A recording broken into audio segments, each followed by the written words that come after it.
The Belle of New Orleans, a film which in its inception nearly bankrupted Celestial Pictures, overcame its rocky beginnings to catapult the studio and its starlets to immortal fame.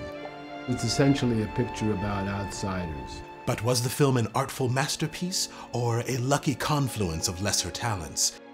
Three artists are widely credited with its success. Director Maximilian von Oster.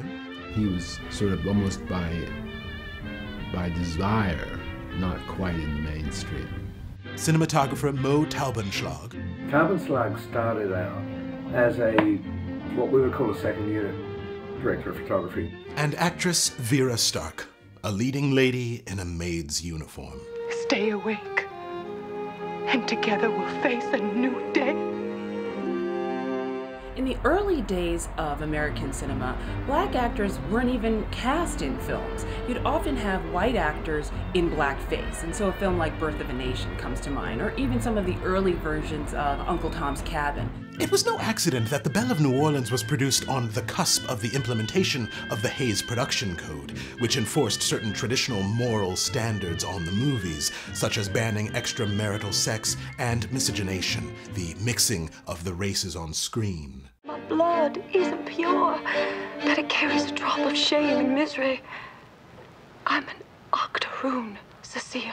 The whole idea of miscegenation and the fact that the leading character had a black blood, that was not something that the code dealt with afterward. The fact that the black and white characters mingle with a quite modern sense of familiarity and ease, again, would have been found unacceptable. Many scholars point to this film as the straw that broke the camel's back and got the code put into place. Tell him you love him, 'cause you and I know there ain't no other man in your heart but him. How do you put up with me? A lot of cinematographers, some up to the present day, feel there are a lot of issues involved in lighting black and white characters in the same scene. Taubenschlag, maybe because he was Brazilian by birth, the fact he came from a liberal background, it never seemed to him a conflict. The Belle of New Orleans burned many bridges, but out of the Pyrrhic fire emerged Vera Stark, one of the brightest African-American stars of the 20th century. She really led the way along with actresses like Ethel Waters or Hattie McDaniel, Nina Mae McKinney, Louise Beavers.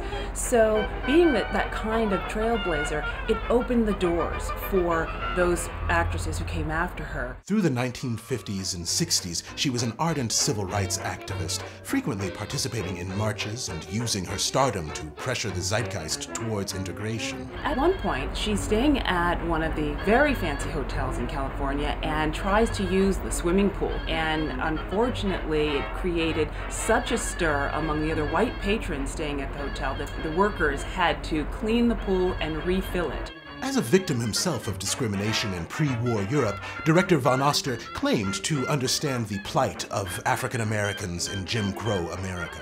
He was oppressed in Russia, of course, and being Jewish, he felt the oppression from birth, so to speak.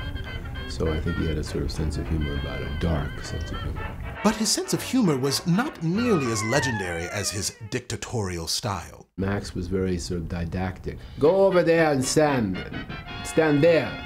But von Oster was different with Vera. With Vera, he would go over and whisper in her ear.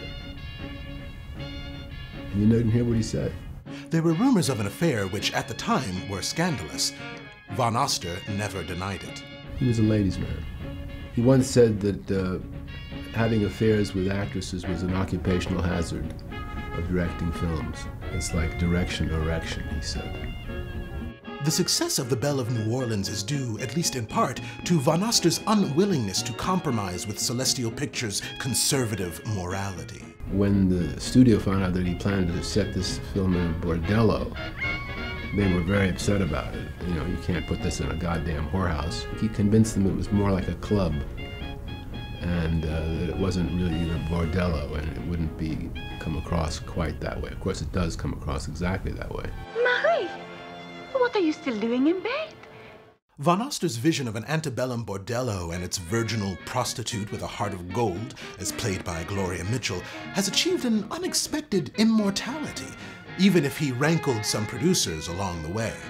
His obsessiveness with details that really didn't photograph drove the studio crazy. I mean, I remember they had a scene in some picture where they had a lot of army personnel, the Russian army or something. And he insisted that the underwear be the same as the Russian army. The studio said, nobody's ever going to see them in their underwear. What do you care about that, Max? He said, but the actors will know.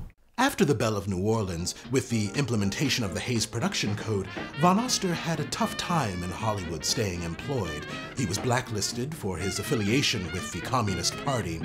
Over the next several decades, he faded into obscurity, barely scraping by as a commercial jingle writer.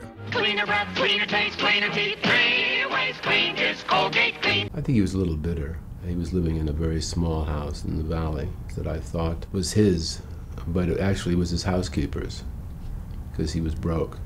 If Von Oster has any legacy, it is the career of Vera Stark, who got her start with the role of Tilly, the maid. Vera was able to get away with more in The Belle of New Orleans as a pre-code film because she was able to speak truth to power.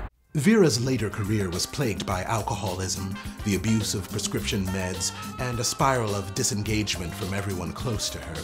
But through sheer force of will, she continued to work. Vera Stark did 2 weeks at the Folie Bergère in Vegas, and I caught one of the shows. She was quite extraordinary. She had the audience in the palm of her hand. I saw her briefly backstage, and then she showed me a little bunch of heather that she had in a little plastic bag that she carried with her as good luck.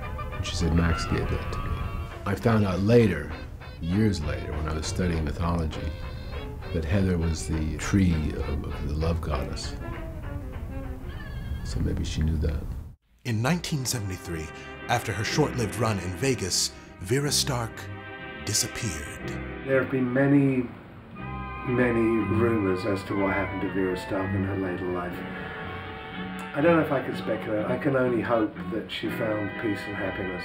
I think what's more interesting than the truth is that the question exists in the first place, right? That we don't know what happened to Vera. Although the circumstances surrounding her disappearance are shrouded in mystery, what we do know is that her legacy endured. My favorite line is the one everybody seems to like from the Belle of New Orleans. Stay awake, and together we'll face the new day. Stay awake, and together we'll face a new day. Stay awake, and together we'll face a new day. It's a great line. With a message that is paradoxically antiquated, yet decades ahead of its time, Vera, Tilly the Maid, and the Belle of New Orleans exhort us to stay awake, to resist the forces of censorship and cultural recidivism, and then together, only together, may we face a new, better enlightened day.